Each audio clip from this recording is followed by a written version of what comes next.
लक्ष्मीपूजनाच्या पार्श्वभूमीवर वेगवेगळ्या फुलांनी बाजार सजलाय। झेंडू, शेवंती, कमळासह अन्य फुलांनी बाजारपेठेत हजेरी लावली आहे। मात्र यंदाची दिवाळी झेंडू उत्पादक शेतकऱ्यांसाठी काहीशी कडू झाली आहे। या संपूर्ण परिस्थितीचा आढावा घेतलाय आमचे प्रतिनिधी अभिजित सोनवणे यांनी।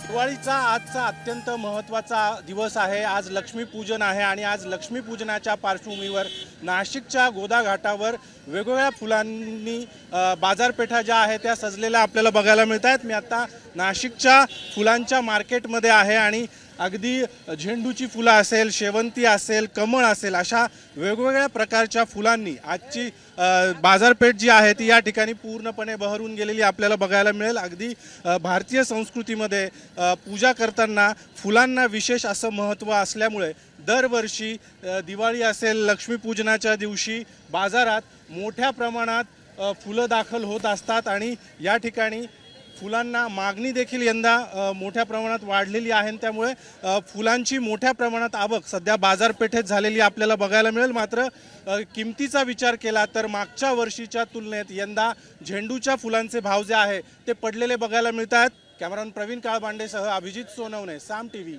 नाशिक। आता isakal.com आहे देशातील नंबर 1 ची मराठी न्यूज वेबसाईट। प्रत्येक अपडेटसाठी isakal.com ला नक्की भेट द्या।